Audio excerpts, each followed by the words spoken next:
शीर्षक पहली बारिश का जादू। श्रेया आज कुछ अलग महसूस कर रही थी। मौसम भी कुछ खास था। बरसात की पहली फुहारें जमीन पर गिरते ही मिट्टी की भीनी भीनी खुशबू फैल गई थी। वह बालकनी में खड़ी चाय की चुस्की ले रही थी, तभी फोन बजा। हाय जान, आ जाऊं? आरव का मैसेज था। श्रेया मुस्कुराए और तुरंत जवाब भेजा, हाँ, लेकिन भीगते हुए आना। कुछ ही देर में दरवाजे की घंटी बजी। उसने दरवाजा खोला तो सामने आरव भीगा हुआ खड़ा था। सफेद शर्ट उसके शरीर से चिपकी हुई थी और बालों से पानी टपक रहा था।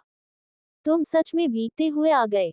वह हंसी। तुम्हारा कहा कैसे टाल सकता हूँ, कहते हुए वह अंदर आ गया। श्रेया ने उसे टॉवल दिया और बोली, चलो कपड़े बदल लो, नहीं तो बीमार हो जाओगे। अगर तुम ऐसे ही मेरी देखभाल करोगी तो बीमार होना बुरा नहीं लगता, वह मुस्कुराया। श्रेया का चेहरा लाल हो गया। आरव ने जल्दी से शर्ट उतारी और श्रेया की तरफ देखा। उसकी आंखों में शरारत थी।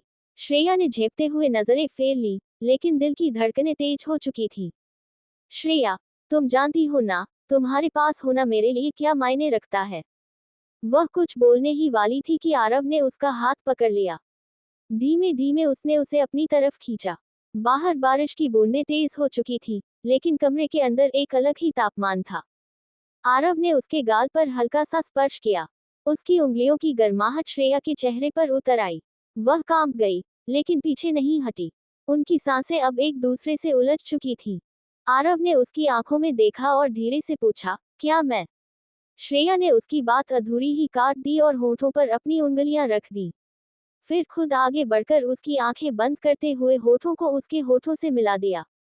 बारिश की आवाज अब उनके दिल की धड़कनों में घुल चुकी थी। उस पल जैसे वक्त थम गया। बाहों में बाहें, लबों पर लब, और दिलों में एक ही धड़कन।